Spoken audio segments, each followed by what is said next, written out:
Hello सभी मित्रों के लिए मेरी तरफ से प्यार भरा नमस्कार। मैं आशा करता हूं कि आप सभी का स्वास्थ्य अच्छा होगा। आ चुका हूं एक नए टॉपिक को लेकर के, एक नई ऊर्जा और एक नए उत्साह के साथ। मैं एहसन यादव आप सभी का समीक्षा एकेडमी के यूट्यूब चैनल पर हार्दिक अभिनंदन एवं स्वागत करता हूं। तो देखिए वो हमारा टॉपिक क्या होगा।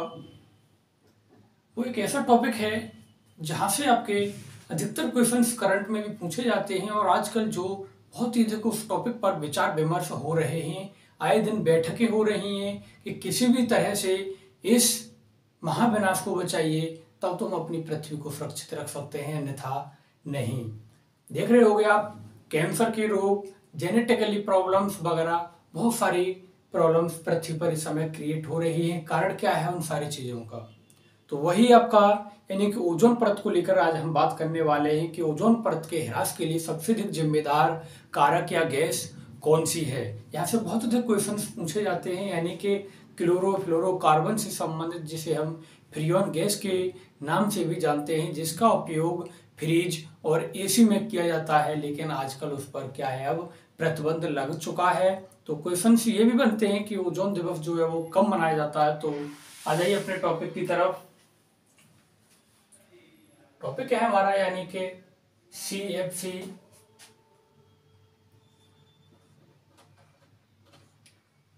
यानी कि क्लोरोफ्लोरोकार्बन।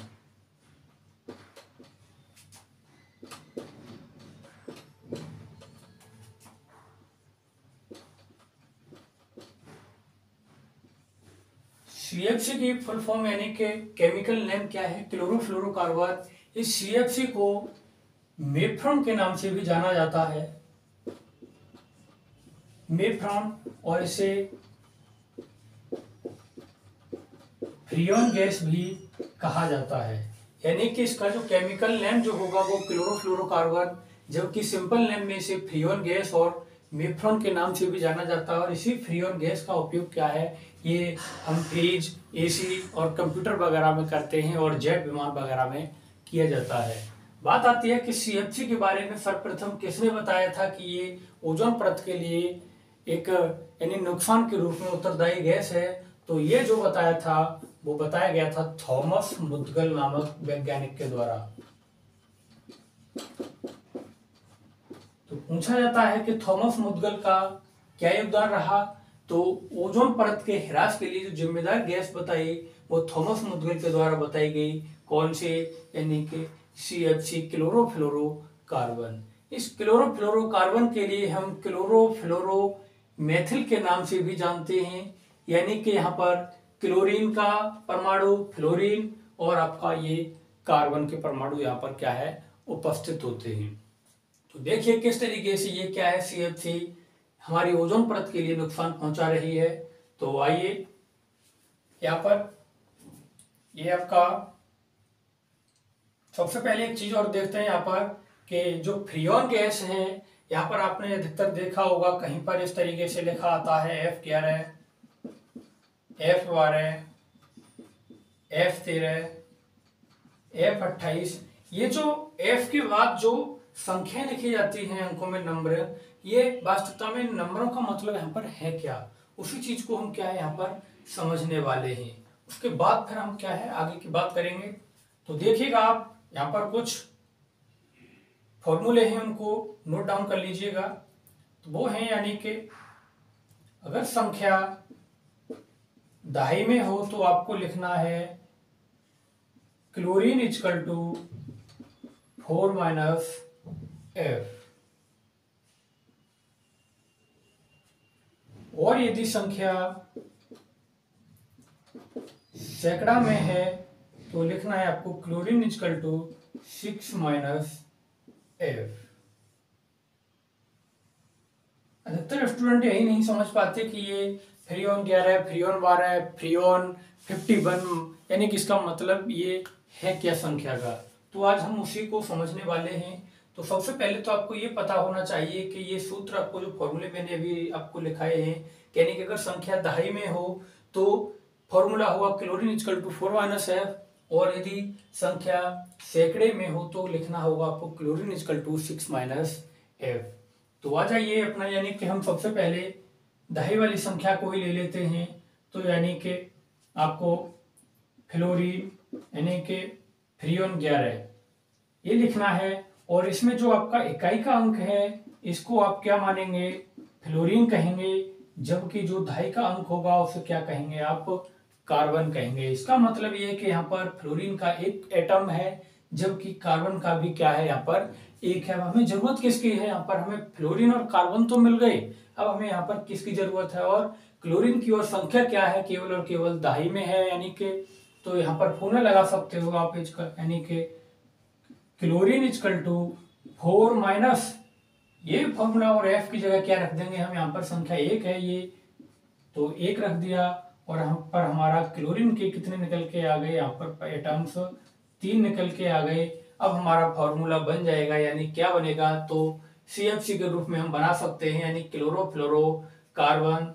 तो कह सकते हो आप, यानी कि CFCl3, यानी कि यहाँ पर क्लोरीन के 3, फ्लोरीन का 1 और कार्बन का 1 हो गया, यानी कि ट्राइक्लोरोफ्लोरो कार्बन। तो यहाँ से भी आप देख सकते हो क्लोरोफ्लोरो कार्बन, तो यहाँ पर क्लोरीन के 3 एटम्स हैं, एक फ्लोरीन का 1 है और कार्बन का 1 है, तो क्या हुआ इसका मतलब, यानी कि ट्राइक्लोरोफ्लोरो कार्बन।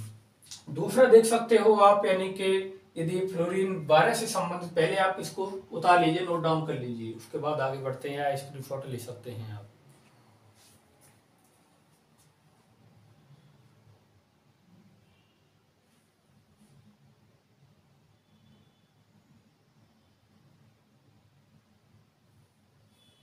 चलिए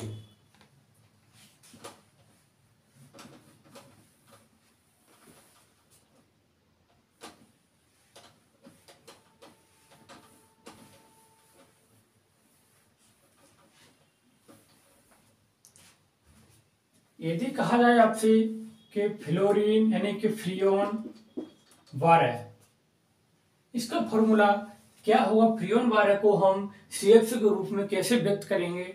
तो आ जाइए अपना, यानी कि आप ये जो इकाई का अंक है इसे क्या कहना है, फ्लोरीन, और जो दहाई का अंक है उसे क्या है, कार्बन। तो फ्लोरीन के यहाँ पर एटम 2 हो गए, जबकि कार्बन का यहाँ पर क्या है, 1 है। अब हमें जरूरत किसकी है, तो हमें जरूरत है यानी कि क्लोरीन की, तो यही दहाई वाली संख्या है, तो लगा दीजिए फॉर्मूला, यानी क्लोरीन इजकल टू 4 माइनस 2।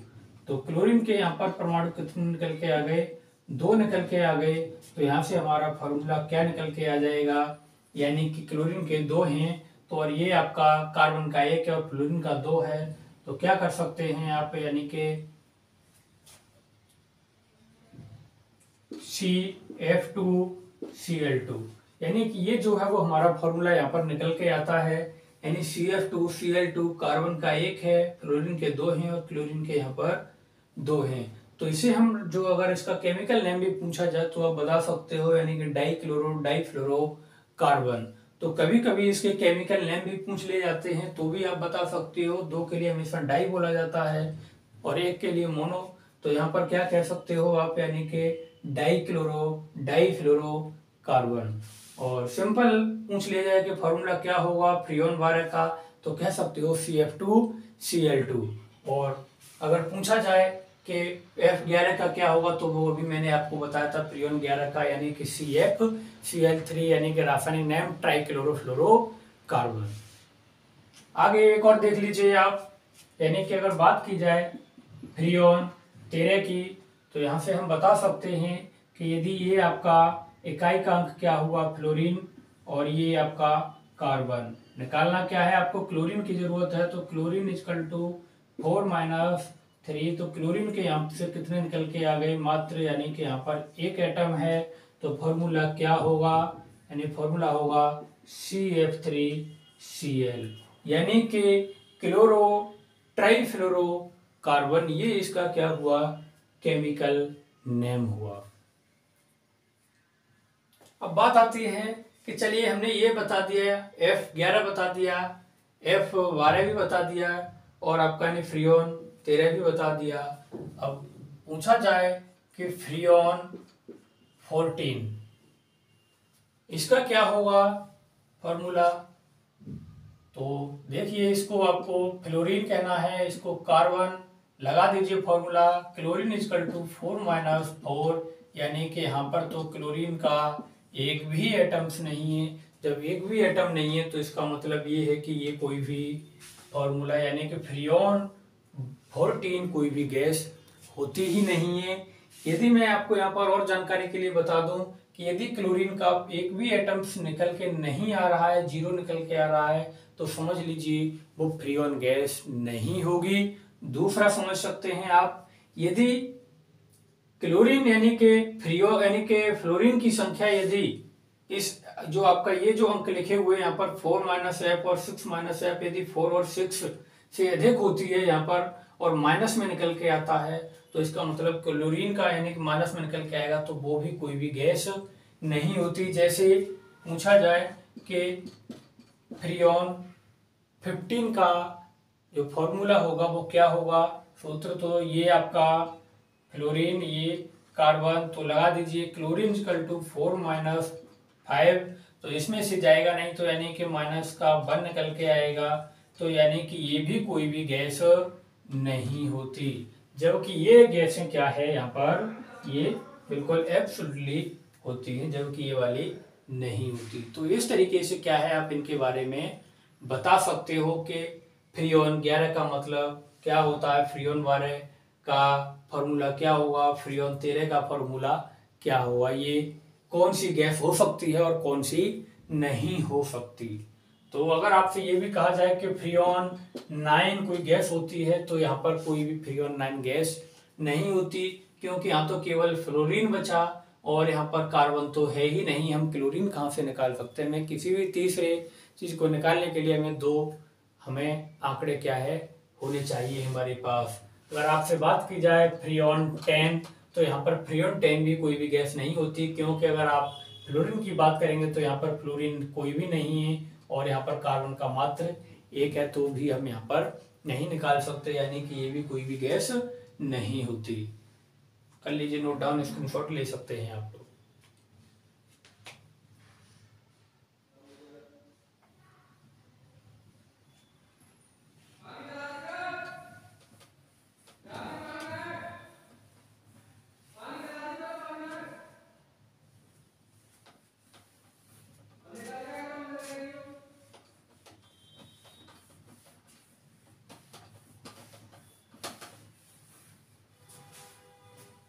तो इस तरीके से हम दहाई के बारे में बता सकते हैं कि यदि दहाई के रूप में अगर कोई संख्या फ्रियोन के आगे लिखी हुई हो तो उस गैस को हम बता सकते हैं, और यदि सैकड़े के रूप में लिखी हुई हो तो क्या हुआ, किस तरीके से बता पाएंगे हम।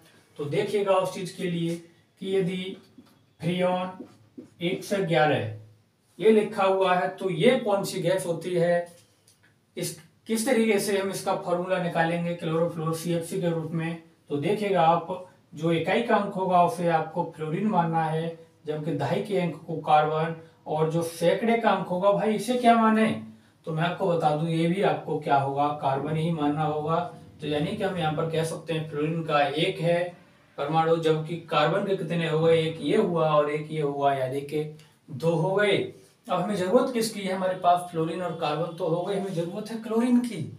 तो देखिएगा क्लोरीन का हम यहीं पर फॉर्मूला यहाँ पर रख दीजिए, क्लोरीन इक्वल टू 6 - 1, यानी क्लोरीन के यहाँ पर कितनी संख्या निकल के आ गई, परमाणु 5 निकल के आ गए। तो इसका भी हम क्या है निकाल सकते हैं फॉर्मूला, यानी कि CFCl5। तो ये क्या होगा, फ्रियोन 1 से 11 गैस का फॉर्मूला सूत्र होगा, यानी कि पेंटाक्लोरोफ्लोरोकार्बन।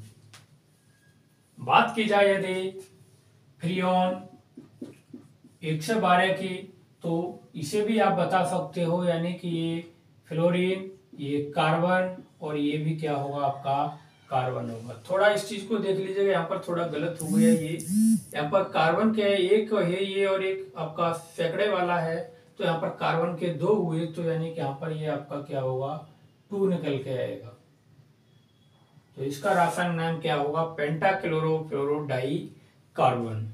यहाँ पर भी कार्बन के 2 हैं, तो आप कर सकते हो, यानी कि क्लोरीन इक्वल टू 6 - F यानी कि 2, तो क्या निकल के आएगा, क्लोरीन इक्वल टू यानी कि 4 यहाँ पर क्लोरीन के परमाणु निकल के आए तो आप फॉर्मूले में यहाँ पर पुट कर सकते हो, यानी कि C कार्बन के 2 हैं और क्लोरीन के भी 2 हैं, और क्लोरीन के कितने आ गए यहाँ पर निकल के 4 आ गए।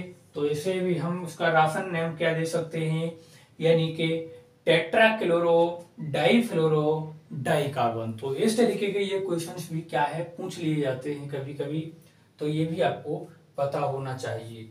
और यदि बात की जाए आपसे कि फ्रियोन 115 के बारे में, तो ये भी आप बता सकते हो, यानी कि फ्लोरीन के यहाँ पर 5 हो गए, कार्बन का एक ये और कार्बन का एक ये। तो क्लोरीन इजकल टू 6 माइनस 5, तो क्लोरीन का यहाँ पर एक निकल के आया है, तो यहाँ पर कर दीजिए, बता सकते हो आप, यानी कि कार्बन के 2 हो गए और क्लोरीन के 5 और क्लोरीन का एक, यानी कि क्लोरो पेंटाफ्लोरोडाई कार्बन, ये इसका क्या हुआ, रासायनिक नाम हुआ। और यदि बात की जाए कि फ्रियोन 116 गैस का फॉर्मूला क्या होगा या इसका रासायनिक नाम क्या होगा, तो इसे हम नहीं बता सकते, यानी कि ये कोई भी गैस नहीं होती, क्योंकि ये हम जैसे ही पुट करेंगे क्लोरीन की जगह 6 के लिए तो 6 माइनस 6 यानी 0 हो जाएगा, क्लोरीन का एक भी एटम यहाँ पर निकल के नहीं आएगा, यानी कि ये कोई भी गैस नहीं होती। बात की जाए क्लोरीन यानी कि फ्रियोन 117 की, तो ये भी कोई भी गैस नहीं होती। बात की जाए फ्रियोन 110 की, तो ये भी कोई गैस नहीं होती। बात की जाए फ्रियोन 109 की, तो ये आपकी ये भी कोई भी गैस नहीं होती। बात की जाए फ्रियोन 100 यानी 100 की, तो ये भी कोई भी गैस नहीं होती, न तो यहाँ पर यानी फ्लोरीन है और कार्बन केवल यहाँ पर एक है, और क्लोरीन भी हमें निकालना है, किस तरीके से पुट करेंगे तो इसे भी हम क्या है नहीं बता सकते। पूछा जाए आपसे कि क्या फ्रियोन 126 कोई गैस होती है, तो ये भी कोई गैस नहीं होती, क्योंकि ये 6 माइनस 6 यानी 0 हो जाएगा। और बात की जाए आपसे कि फ्रियोन 123 क्या कोई गैस होती है, तो हाँ ये गैस होती है, क्योंकि यहाँ पर हमारा यानी 6 माइनस 3 जैसे ही करेंगे क्लोरीन के यहाँ पर 3 एटम्स निकल के आ जाएंगे, और यहाँ पर हमारे कार्बन के 2 ये हो गए एक ये, यानी 3 हो गए, तो हम क्या यहाँ पर क्लोरीन को निकाल सकते हैं, और क्लोरीन को निकालते ही हमारे पास फ्लोरीन और कार्बन है ही, हम वहाँ पर पुट करके ये हमारी गैस का फॉर्मूला क्या है निकल कर आ जाएगा, और जैसे निकल के आएगा हम इसका क्या है रासायनिक नाम भी बता सकते हैं। मुझे उम्मीद है कि ये आपके बहुत अच्छे तरीके से समझ में आ चुका होगा। स्क्रीनशॉट ले सकते हैं, नोट डाउन कर लीजिए जो भी।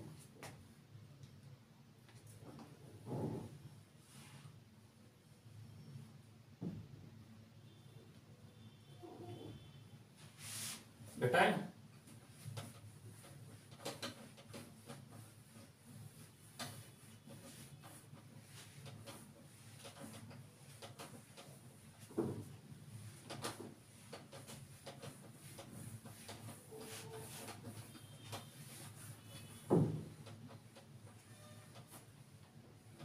तो अब आपके ये समझ में आ चुका होगा कि ये फ्रियोन के आगे जो संख्या लिखी होती हैं 11, 12, 25, 26 वगैरह, इनका मतलब ये होता क्या है, तो फ्रियोन में बहुत सारी गैसें होती हैं CFC के रूप में, जो हम क्या है कि इस दोनों फार्मूलों की सहायता से क्या है हम उनको क्लियर कर सकते हैं। आइए आगे कि ये जो है CFC किस तरीके से हमारी ओजोन परत को क्या है नुकसान पहुंचाती है। उससे पहले एक पॉइंट और देख लीजिए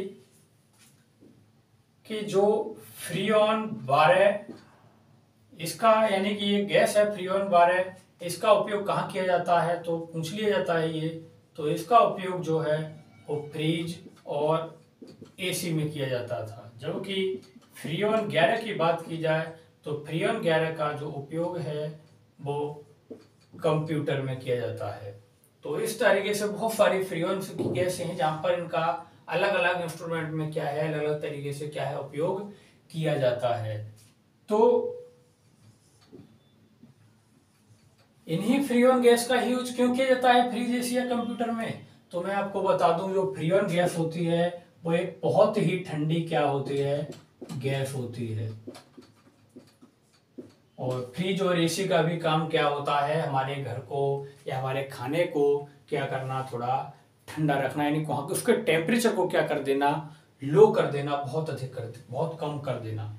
तो देखिए फ्रीऑन 12 का यूज फ्रिज और एसी में क्वेश्चन बहुत ज्यादा पूछा जाता है, यानी कि फ्रिज और एसी में क्वेश्चन इस तरीके से आता है कि फ्रिज या एसी में किस गैस का उपयोग किया जाता है, तो वो किया जाता है फ्रीऑन 12 का। लेकिन आज के समय में यानी कि इस पर प्रतिबंध लग चुका है, अब इस फ्रीऑन 12 गैस का उपयोग नहीं किया जाता, अब यूज किया जाता है उसमें यानी कि NH3 यानी कि अमोनिया गैस का। ये भी एक बहुत ही ठंडी गैस है, अमोनिया गैस का। तो ये आप बता सकते हो, करंट में ये बन सकता है कि फ्रिज और एसी में किसका उपयोग किया जाता है, तो अगर ये न दिया हो तो आप ये बता सकते हो यानी कि अमोनिया गैस। अब बात आती है कि ये इस पर प्रतिबंध लगाया क्यों गया, CFC पर, कारण क्या रहा है इसका। तो ये जो है CFC हमारी ओजोन परत की छड़ के लिए सबसे अधिक जिम्मेदार गैस है। तो किस तरीके से नुकसान पहुंचाती है देखना इसके लिए। तो नुकसान पहुंचाएगी यानी कोई सी भी गैस को उठा लीजिए, आप फ्रीऑन 12 को उठा लीजिए, तो आप बना सकते हो फार्मूले को, यानी कि CF2Cl2, यानी फ्लोरीन के तो दो हैं ही, कार्बन का एक और क्लोरीन के 4-2 यानी कि 2 निकल के आएंगे। तो ये जो है CF2Cl2 ये रिएक्शन करती है कब, सनलाइट में,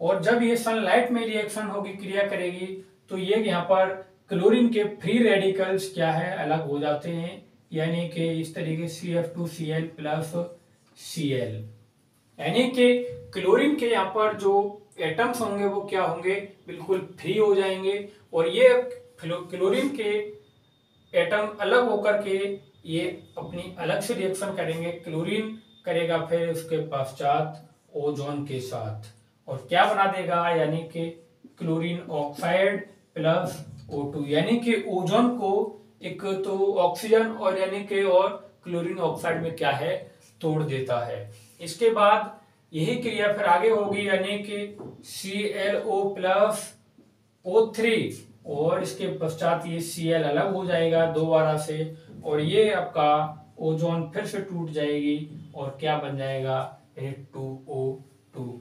यानी कि ये क्रिया क्या है, बार बार इसी तरीके से चलती रहती है, यानी कि अब ये क्रिया क्या होगी, Cl वाली क्लोरीन दोबारा से इसी तरीके से रिएक्शन करेगा, इस यहाँ से दोबारा फिर स्टार्ट हो जाएगी क्लोरीन प्लस O3, और यही से क्या है, बार बार प्रक्रिया, ये चक्र साइकिल चलती रहती है। यानी कि आप समझ सकते हो कि क्लोरीन हमारी ओजोन परत के लिए इस CFC में कितना अधिक खतरनाक गैस है। यानी कि एक बात और मैं आपके लिए बता दूं कि क्लोरीन का मात्र एक परमाणु ओजोन गैस के 1 लाख परमाणु को तोड़ने की अपने अंदर कैपेसिटी रखता है।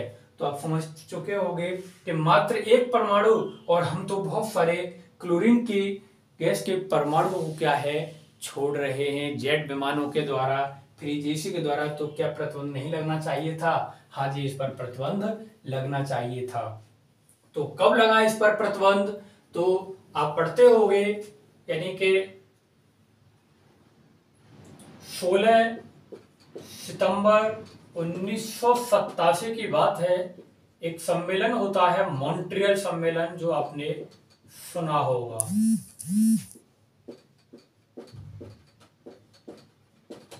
ये जो मॉन्ट्रियल जो शहर है ये कनाडा में पड़ता है, जहां पर इस बैठक को यानी कि इस गैस पर प्रतिबंध लगाने को लेकर के बात हुई थी, और 1987 और इस गैस पर क्या है 1987 में प्रतिबंध लगा दिया गया। तभी से 16 सितंबर को ओजोन दिवस भी क्या है, मनाया जाता है। तो बहुत ही इंपॉर्टेंट क्वेश्चन है ये आपके लिए कि ओजोन दिवस कब मनाया जाता है।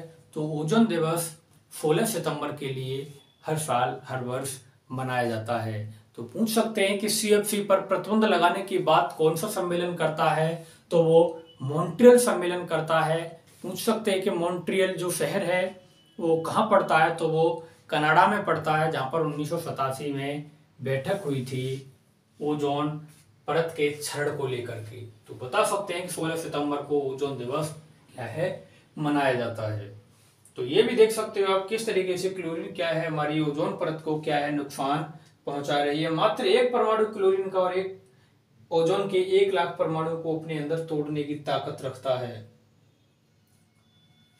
स्क्रीनशॉट ले सकते हैं।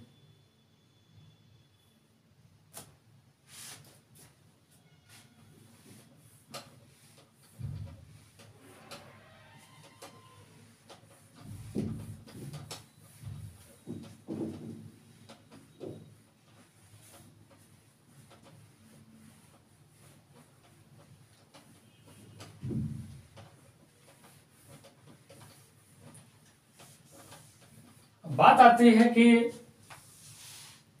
क्लोरीन हमारी ओजोन परत को नुकसान पहुंचा रही है, तो हमें इससे क्या मतलब? बहुत कुछ मतलब है। यानी कि ओजोन परत जो है वो सूर्य से आने वाली पराबैंगनी किरणों को, यानी कि अल्ट्रावायलेट रेज को पृथ्वी पर क्या है आने से रोकती है। अल्ट्रावायलेट रेज के लिए, यानी कि ये अल्ट्रावायलेट रेज बहुत ही अधिक एनर्जेबल होती है, यानी कि बहुत अधिक एनर्जी होती है, और जब ये पृथ्वी पर आ जाती हैं तो सीधे, यानी कि इतनी अधिक इनके अंदर एनर्जी होती है कि ये हमारे त्वचा यानी कि स्किन को पार करके और मांस को भी पार करके क्या है अंदर तक चली जाती हैं, और अंदर जाकर के हमारे डीएनए को क्या है उसमें तोड़ फोड़ करके हमारे जीन को क्या कर देती हैं, चेंज कर देंगी। और जीन को चेंज कर देंगी तो क्या होगा, यानी कि जेनेटिकली आनुवंशिक क्या हो जाएंगे, विकार उत्पन्न व्यक्तियों के अंदर हो जाएंगे। दूसरा, ये जो अल्ट्रावायलेट रेज हैं ये स्किन कैंसर यानी कि त्वचा कैंसर के लिए भी क्या है जिम्मेदार है। आज के समय में आप देख रहे होंगे स्किन कैंसर के मामले बहुत अधिक बढ़ रहे हैं। कारण क्या है उसका, यही कि अल्ट्रावायलेट रेज क्या है सीधे पृथ्वी की तरफ आ रही है। कारण क्या है, ओजोन परत जो है इन अल्ट्रावायलेट रेज को क्या है सोख लेती थी, लेकिन हमने क्लोरीन गैस का या सीएफसी गैस का इतना अधिक उत्सर्जन कर दिया कि हमारी ओजोन परत में क्या हो गई, वो बहुत अधिक पतली हो गई। जब पतली हो गई तो अल्ट्रावायलेट रेज को वो क्या सोख नहीं पाई, और जब सोख नहीं पाई तो अल्ट्रावायलेट रेज सीधे ओजोन परत को पार करके हमारी पृथ्वी तक आ गए, और हमें क्या होगा, यानी कि स्किन कैंसर की बीमारी हुई, और हमारे अंदर तक मांस में से भी आगे चल करके ये क्या हुई, यानी डीएनए को ही तोड़ फोड़ करके उसमें क्या कर दिया, डिफेक्ट उत्पन्न कर दिया, यानी कि आनुवंशिक विकार उत्पन्न हो गए, यानी कि जेनेटिकली प्रॉब्लम्स भी क्या है लोगों को आज के समय में क्या है आने लगी हैं। इसलिए हमें क्या है अपनी ओजोन परत को बचाना चाहिए, और ये जो गैस हैं सीएफसी, इस पर क्या है प्रतिबंध लग जाना चाहिए था, और इस पर फिर क्या है लगा भी। बात आती है कि जब सीएफसी पर प्रतिबंध लगाने की बात कही गई थी तो इसके परिप्रेक्ष्य में कौन सी गैस का उपयोग किया जाए, तो वो कौन सी गैस थी? ये अमोनिया गैस तो बाद में आई आपकी कि अब अमोनिया का करेंगे, अमोनिया हानिकारक गैस इतनी नहीं है। तो वहां पर आपको बता दूं सीएफसी की जगह HCFC को ऑप्शन के रूप में रखा गया, यानी कि हाइड्रो क्लोरोफ्लोरो कार्बन। अब बात आती है यहाँ पर हाइड्रोक्लोरोफ्लोरोकार्बन, क्लोरीन तो उसके बाद भी रहा, लेकिन यहाँ पर हमने क्या कर दिया था, क्लोरीन की मात्रा थोड़ी कम कर दी थी, उसकी जगह हमने क्या ले लिया था, हाइड्रोजन को ले लिया था। अब बात दिक्कत दोबारा फिर वही, ओजोन परत को तो नुकसान हो ही रहा है, मात्र एक क्लोरीन का परमाणु ओजोन गैस के 1 लाख परमाणु को तोड़ने की क्षमता रख रहा है, तो ये तो बहुत अधिक खतरनाक है। तो बात बड़ी कैसे भी क्लोरीन को इसमें से हटाया जाए, तो उसके पश्चात फिर आगे बढ़े हम HFC की तरफ, यानी कि यहाँ पर हाइड्रो फ्लोरो कार्बन गैस की तरफ, यानी कि यहाँ पर अब क्लोरीन रहा नहीं, और हमारी ओजोन परत को इतना बड़ा नुकसान अब नहीं होता था। इस कारण से फिर क्या है HFC का यहाँ पर यूज होने लगा। बात आती है कि सर यहाँ पर क्लोरीन जो है और फ्लोरीन, ये तो हेलोजन परिवार के तत्व हैं, ये तो बहुत अधिक खतरनाक है। तो मैं यहाँ पर आपको बता दूं फ्लोरीन जो है वो अत्यधिक क्रियाशील है, और ये समताप मंडल में पहुंचे बिना ही, यानी कि क्षोभ मंडल में ही अपनी रिएक्शन कर लेता है और वहां तक पहुंच नहीं पाता, और जब पहुंच नहीं पाता तो हमारी ओजोन परत को इससे अधिक नुकसान नहीं पहुंच पाता। दूसरी चीज, इसका वायुमंडल में इसकी मात्रा क्या है, बहुत ही कम है, में बहुत ही कम मात्रा है इसकी। देखो क्लोरीन की क्या है, ज्यादा है। दूसरी चीज, क्लोरीन जो है वो बहुत ही कम क्रियाशील गैस है। जब कम क्रियाशील गैस है तो ये धीरे धीरे क्षोभमंडल से क्या है, आराम से धीरे धीरे क्रिया करते हुए समताप मंडल तक पहुंच जाती है और हमारी परत को क्या है, ओजोन परत को नुकसान पहुंचा देती है। जब फ्लोरीन अत्यधिक क्रियाशील है, जो समताप मंडल में पहुंचे बिना ही क्षोभमंडल में ही रिएक्शन कर लेती है और हमारी ओजोन जो परत है वो कहाँ पाई जाती है, ओजोन परत वायुमंडल के समताप मंडल में, यानी कि स्ट्रेटोस्फीयर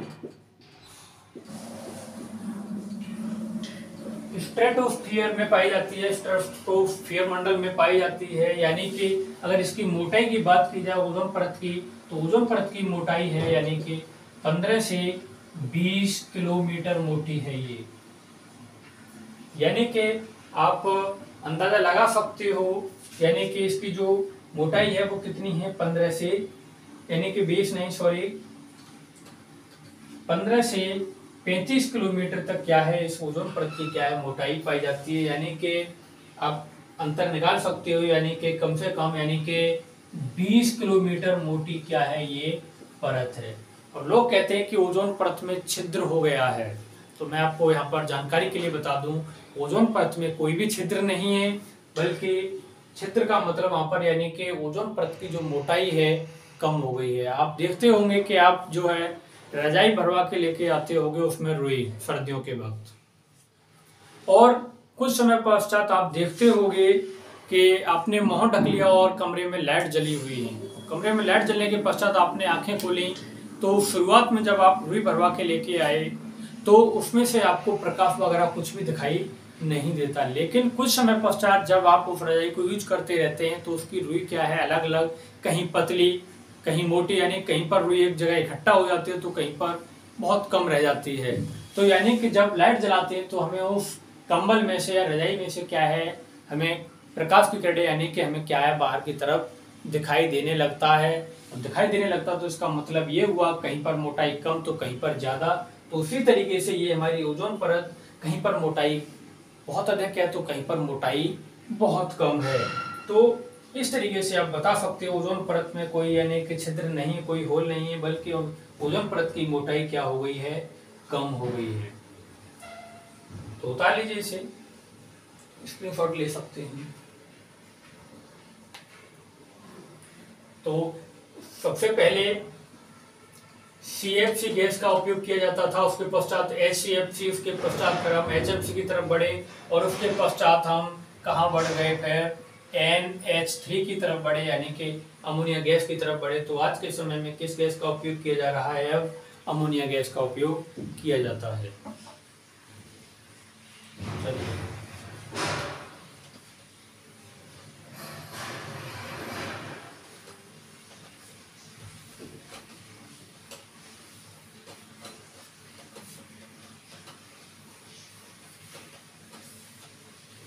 तो बात आती है कि CFC पर प्रतिबंध लग चुका है। तो क्वेश्चन है आपसे मेरा कि CFC पर यानी क्लोरोफ्लोरोकार्बन पर प्रतिबंध लगने के पश्चात भी वह कौन सा स्प्रे या एरोसोल है जिस पर प्रतिबंध नहीं लगा है। वहां पर एक बीमारी में इस गैस का उपयोग किया जाता है। तो देखना आप, क्वेश्चन है कि वह कौन सा एरोसोल है जहां पर CFC का एक बीमारी के उपचार में क्या है, उपयोग किया जाता है। तो याद रखना, अस्थमा के रोगी के उपचार में, अस्थमा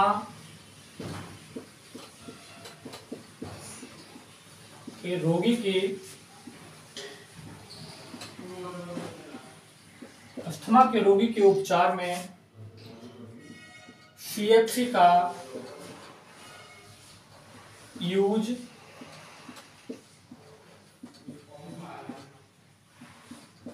किया जाता है। किस तरीके से, तो MDI के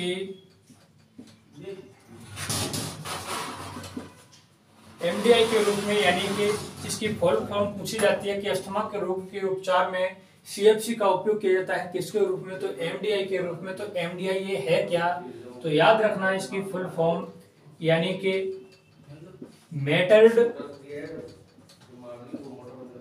डोज इनहेलर के रूप में। आप देखते होंगे अस्थमा के रोगी के उपचार को, पहले मूवी आती थी जिसमें अचानक से ब्लेन को, या ब्लेन यानी कि अभिनेत्री की माँ को अचानक से पिता के लिए एक साथ दौरा पड़ता था, अचानक से उसकी दम क्या है, सांस घुटने लगती थी, तो वो कुछ ढूंढते थे और एक भोंपू टाइप का क्या है ढूंढने के पश्चात मुंह में लगाते थे और उसे क्या है इस तरीके से अंदर की तरफ दबा करके गैस लेते थे। जैसे गांव में बर्फ वगैरह बेचने आते हैं तो वो भोंपू को इस तरीके से दबाते हैं, मुंह में लगा करके क्या है उस गैस को अंदर लेते हैं। तो जिससे क्या होता था, अस्थमा के रोगी के उपचार में होता क्या है, यहाँ पर ये जो हमारा गला है यहाँ पर सूजन आ जाती है, यानी कि उसका मार्ग जो है वो सांस लेने वाला वो क्या है अवरुद्ध हो जाता है, जिससे क्या है हम ऑक्सीजन गैस हमारे अंदर नहीं जा पाती। इसके लिए फिर क्या है हम इस सीएफसी का उपयोग करते हैं और सीएफसी का उपयोग करते ही ये क्या करती है, ये हमारी जो श्वास नली थी, जो मार्ग अवरुद्ध हो गया था उसे क्या है ओपन कर देती है। जब ओपन कर देती है तो क्या है हम सही मात्रा में फिर क्या है ऑक्सीजन गैस का उपयोग क्या है अंदर तक क्या है कर पाते हैं और हम क्या है बच जाते हैं। तो इस तरीके से सीएफसी पर प्रतिबंध लग चुका है, लेकिन अस्थमा के रोगी के उपचार में सीएफसी पर क्या है प्रतिबंध नहीं लगाया गया है, वहां पर ये क्या है प्रतिबंध से मुक्त है। क्या है, प्रतिबंध से मुक्त है। तो इस तरीके से आप इसके बारे में क्या है बता सकते हो कि कहां पर इस पर प्रतिबंध नहीं लगाया गया। तो बहुत अधिक क्वेश्चन पूछा जाता है, ये किसके रूप में सीएफसी का उपयोग किया जाता है, तो एमडीआई के रूप में, यानी कि मेटर्ड डोज इनहेलर। यहाँ पर एक जानकारी और दे दूं कि जब आप इस गैस को इस तरह दबा करके अंदर की ओर लोगे तो एक निश्चित मात्रा में ही सीएफसी आपके अंदर जाएगी। आप ये नहीं कर सकते कि बार बार दबा के अब मैं गैस को बहुत ज्यादा मात्रा में ले लूं। एक निश्चित समय होता है उसमें भी गैस का इकट्ठा होने का, और एक निश्चित समय होता है और एक निश्चित मात्रा में ही क्या है वो आपके अंदर तक पहुंच पाती है। तो एक जानकारी और कि सीएफसी जो है बहुत अधिक खतरनाक गैस है, लेकिन मानव को देखते हुए ये खतरनाक गैस नहीं है, अच्छी गैस है, यानी कि हमारे लिए तो ये लाभ वाली गैस है। लेकिन यदि ओजोन परत को लेकर के बात की जाए, वायुमंडल को लेकर के बात की जाए तो ये खतरनाक गैस है, लेकिन हमारे स्वास्थ्य को लेकर अगर बात की जाए तो ये क्या है एक हमारे लिए हानि रहित गैस नहीं है। बात सकते हैं, स्क्रीनशॉट ले लीजिए।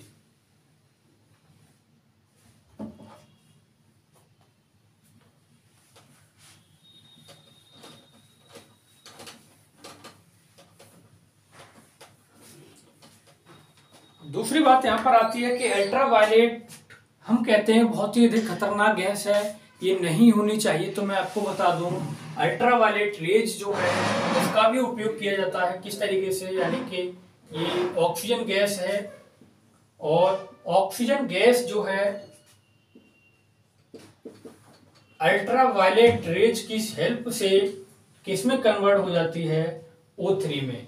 यानी कि आप तो कह रहे थे हमने अभी पढ़ा है अल्ट्रावायलेट रेज नहीं आनी चाहिए, जिससे जेनेटिकली प्रॉब्लम्स और कैंसर यानी कि स्किन कैंसर की बीमारियां बहुत अधिक पृथ्वी पर उत्पन्न हो रही हैं। तो ये तो खतरनाक गैस हुई, तो इससे बचना चाहिए। लेकिन यहाँ पर ये तो उल्टा हो गया, यानी कि ऑक्सीजन अल्ट्रावायलेट की हेल्प से किसमें चेंज हो गई कन्वर्ट, ओजोन गैस में। तो फिर भाई ये है क्या, ये समझ में नहीं आया। तो यहाँ पर ये ओजोन गैस में कन्वर्ट हो गई, लेकिन आपने क्या किया, आपने बहुत अधिक क्लोरीन का क्या कर दिया, उत्सर्जन कर दिया। और जब बहुत अधिक फ्रीज एसी और जेट विमानों के द्वारा जब बहुत अधिक उत्सर्जन किया तो ये ओजोन गैस दोबारा से किस में टूट गई, विभक्त हो गई, ये ओजोन गैस में टूट गई।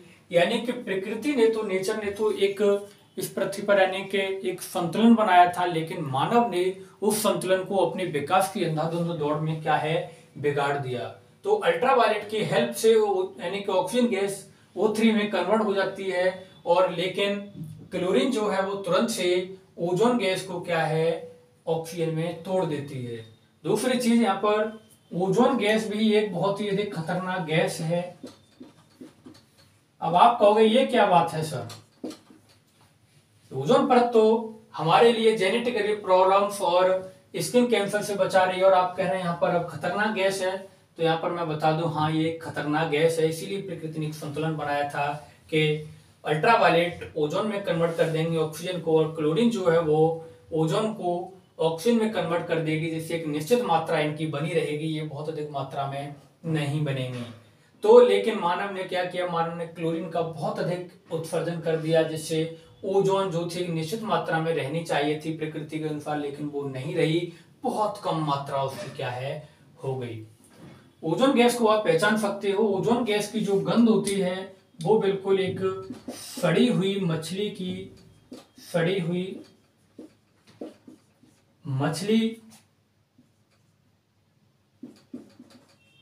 तरह गंध होती है। यानी कहीं पर एक मछली सड़ जाए, उसमें से जो गंध आएगी वो, यानी कि ओजोन, आप कहोगे सड़ी हुई मछली कहाँ से लेके आए, किस तरीके से महसूस करेंगे, क्या दूसरा कोई उपाय है? तो यहाँ पर हमें बता सकता हूँ कि जितने भी यानी कि पेट्रोल चालित या डीजल चालित वाहन हैं, पेट्रोल चालित वाहनों से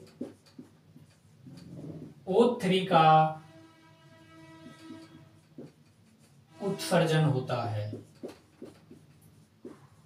यानी कि जितने पेट्रोल चालित वाहन होंगे सभी से कौन सी गैस निकलती है, यानी कि ओजोन गैस होगी। यानी कि आप उस तरीके से यानी कि देख सकते हो कि जब आप बहुत अधिक देर तक बाइक पर या गाड़ी में बैठे रहते हो, वो चलती रहती है, तो एक समय पश्चात आपके सिर में क्या है, दर्द होने लगता है। दूसरा, विद्युत स्पार्किंग,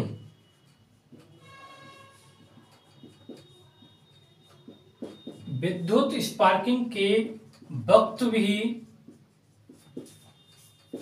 ओजोन गैस का उत्पादन होता है।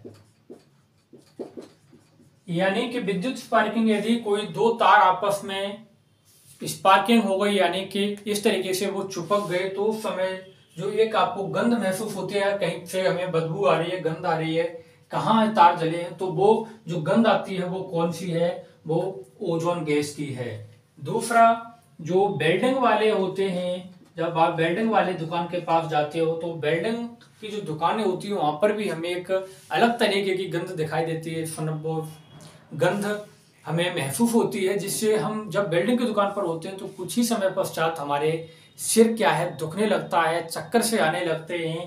कारण क्या है, यही ओजोन गैस। तो हमें इस ओजोन गैस से क्या है, बचना चाहिए। ये बहुत ही अधिक घातक गैस, अगर इसका बहुत अधिक प्रोडक्शन हो गया तो ये जानलेवा एक गैस है, ये जान ले सकती है। लेकिन हमें समताप मंडल में नहीं रहना, हमें क्षोभ मंडल पर ही रहना है। तो क्षोभ मंडल पर ये जो गैस है इसकी मात्रा बहुत कम है, जबकि समताप मंडल में क्या है, इस गैस की मात्रा बहुत अधिक है। तो वहां से हमें ये क्या है, अल्ट्रावायलेट रेज से बचाती है। दूसरी चीज यहां पर मैं आपको बता दूं कि ओजोन गैस जो है, अगर क्षोभ मंडल को लेकर के बात की जाए, क्षोभ मंडल के लिए क्या है, कह सकते हो आप एक बुरी गैस है, जबकि ओजोन गैस जो है समताप मंडल के लिए एक अच्छी गैस है। यानी कि क्षोभ मंडल के लिए एक बहुत ही खतरनाक और बुरी गैस है, जबकि समताप मंडल के लिए एक क्या है, एक बहुत ही अच्छी गैस है। यानी कि जो अल्ट्रावायलेट रेज को पृथ्वी पर आने से रोकेगी, जिससे हमें जेनेटिकली प्रॉब्लम से, स्किन कैंसर से क्या है, हम बच सकते हैं। जबकि क्षोभ मंडल के लिए बहुत ही बुरी गैस है, क्योंकि क्षोभ मंडल में क्या है, हम जीव जंतु वगैरह वहां पर क्या है, रह रहे हैं। तो ये हमारे, यानी कि जब पेट्रोल चालित वाहन, विद्युत स्पार्किंग और वेल्डिंग वालों के पास ही हम परेशान हो जाते हैं, और यदि ये बहुत अधिक मात्रा में उत्पन्न हो गई तो यहाँ पर बहुत सारी बीमारियों को ये क्या कर देगी, क्रिएट कर देगी। तो इस तरीके से आप इस ओजोन गैस के बारे में बता सकते हो। दूसरा यहाँ पर कि जो ओजोन परत है, ओजोन परत की जो मोटाई है, बहुत ही इंपॉर्टेंट क्वेश्चन है, किसमें मापी जाती है? तो मापी जाती है ये डॉप्सन यूनिट में। तो ओजोन परत को मापने के लिए किस यूनिट का उपयोग किया जाता है? तो याद रखना, ओजोन परत की मोटाई को मापने के लिए डॉप्सन यूनिट का उपयोग किया जाता है। तो ये भी बहुत ही इंपॉर्टेंट क्वेश्चन है, जहां से ये बहुत अधिक एग्जाम्स में पूछा जाता है। स्क्रीनशॉट ले सकते हैं।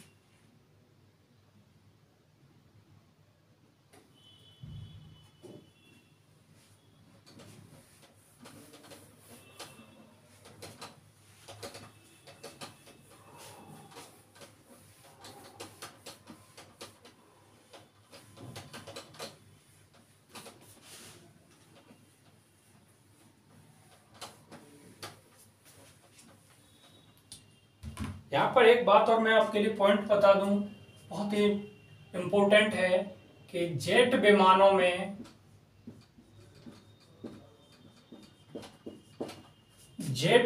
में सीएफसी गैस का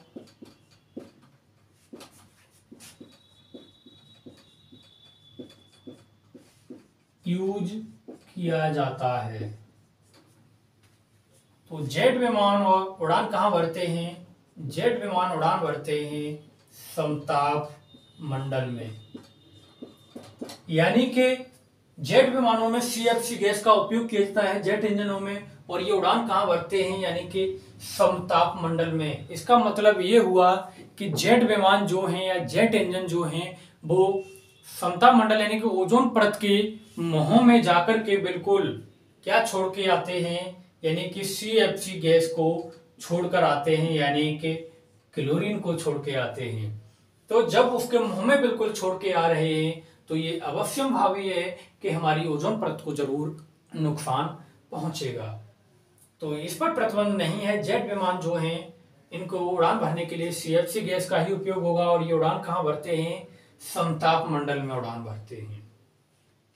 तो ये बहुत अधिक क्वेश्चंस पूछा जाता है आपसे कि जेट विमानों में किस गैस का उपयोग किया जाता है? तो सीएफसी। और दूसरा क्वेश्चन कि जेट विमान किस मंडल में उड़ान भरते हैं? तो समताप मंडल में।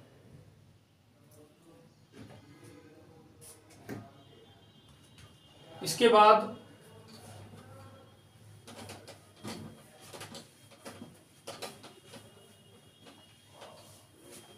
आगे बढ़िए कि जो ओजोन छिद्र की जो बात कहते हैं हम कि ओजोन में छिद्र हो गया, तो छिद्र कोई नहीं है, अभी मैंने आपको बताया था, सिर्फ मोटाई कम हो गई, कहीं मोटाई कम तो कहीं पर ज्यादा, तो ओजोन छिद्र ही बोला जाता है बोलने के लिए केवल। इसका मतलब ये नहीं कि वहां पर कोई छेद हो गया है। तो ओजोन छिद्र को सर्वप्रथम फोरमैन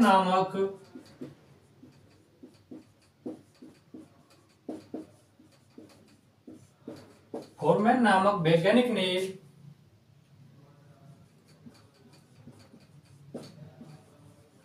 अंटार्कटिका महाद्वीप यानी के दक्षिणी ध्रुव पर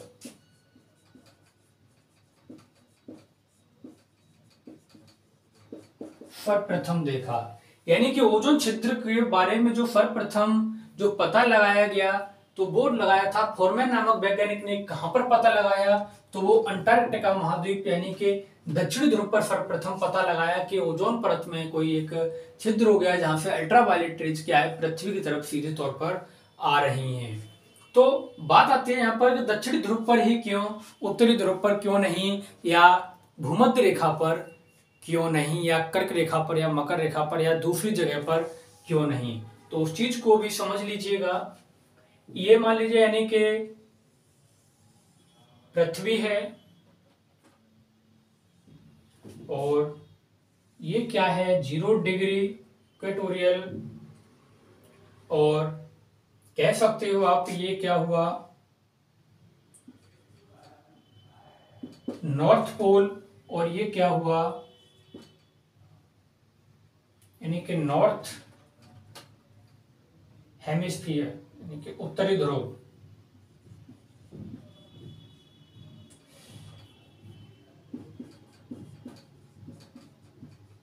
उत्तरी गोलार्ध, और ये क्या हुआ,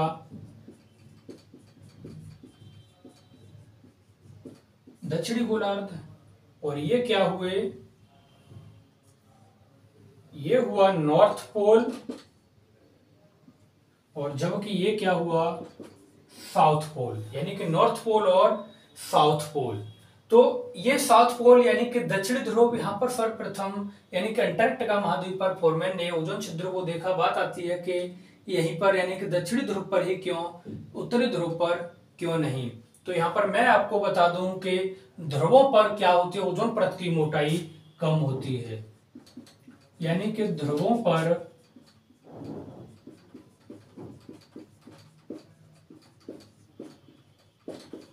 ओजोन परत की मोटाई कम होती है।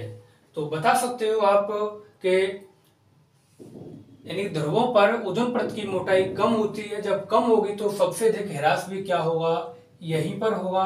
अब दूसरा क्वेश्चन आप ये भी कर सकते हैं कि नॉर्थ पर यानी कि उत्तरी ध्रुव पर क्यों नहीं, दक्षिणी ध्रुव पर ही क्यों। यानी कि ये क्वेश्चन तो क्लियर होगा कि बीच में तो कहीं पर भी भूमध्य रेखा, कर्क रेखा, मकर रेखा पर नहीं होगा ओजोन छिद्र। जो सबसे पहले होगा वो तो या तो यानी ध्रुवों पर ही होगा। अब दूसरा क्वेश्चन है कि उत्तरी ध्रुव पर क्यों नहीं, दक्षिणी ध्रुव पर ही क्यों।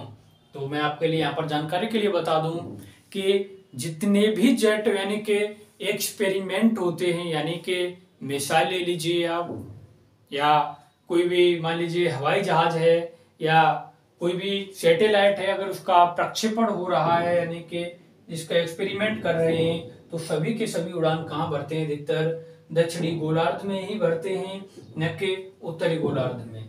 अब भाई बात दूसरी कि दक्षिणी गोलार्ध में ही क्यों उड़ान भरते हैं, तो वहां पर मैं आपको बता दूं कि अधिकतर जो उत्तरी गोलार्ध है ये इसे स्थलीय गोलार्ध के नाम से भी क्या है, जाना जाता है। यानी कि स्थलीय, यानी कि उत्तरी गोलार्ध में स्थल जो है वो बहुत अधिक है, और स्थल बहुत अधिक होने के कारण अधिकतर जनसंख्या कहाँ निवास करती है, इसी उत्तरी गोलार्ध में करती है। जबकि दक्षिणी गोलार्ध में स्थल कम है, यहाँ पर अधिकतर क्या है, महासागर यानी कि पानी ही पानी है, जल ही जल है।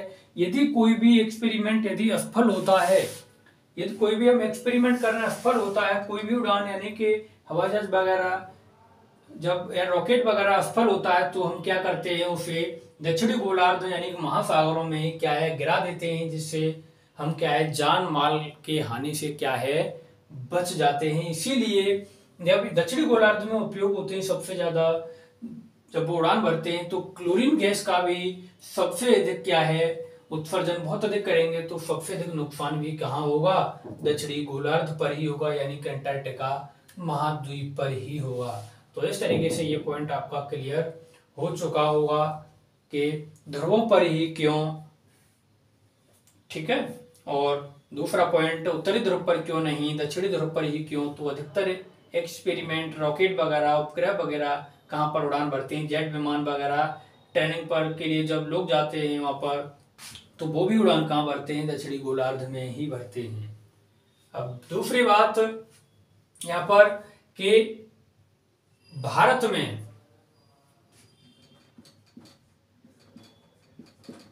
स्टार लगा लेना इस पर, भारत में ओजोन परत की मोटाई, भारत में ओजोन परत की मोटाई सर्वाधिक कहां होती है, तो सर्वाधिक कहां है, कश्मीर में। जबकि सबसे कम या सबसे पतली यानी कि सबसे कम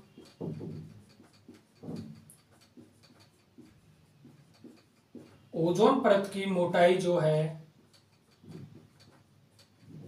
वो कहां पर है, तो वो है यानी कि त्रिवेंद्रम। तो यहाँ पर देश में भी आप समझ सकते हो कि भारत में भी अधिकतर एक्सपेरिमेंट कहाँ होते हैं, इधर दक्षिणी भारत की तरफ ही होंगे, दक्षिण में होंगे, न कि उत्तर में, क्योंकि यदि जो भी एक्सपेरिमेंट होगा तो दोनों तरफ हमारे बंगाल की खाड़ी तो एक तरफ अरब सागर और सबसे नीचे हिंद महासागर, यदि कोई भी असफल होता है तो क्या है हम उसे महासागर में क्या है सागर खाड़ी वगैरह में क्या है गिरा देते हैं। और यदि हम ऊपर यानी कश्मीर की तरफ यानी कि उत्तरी भारत में अगर यदि एक्सपेरिमेंट करेंगे तो यदि वो असफल होता तो क्या होगा, वहां पर वो स्थल क्षेत्र में जाकर गिरेगा और बहुत ही अधिक जान माल की हानि क्या है वहां पर हो सकती है।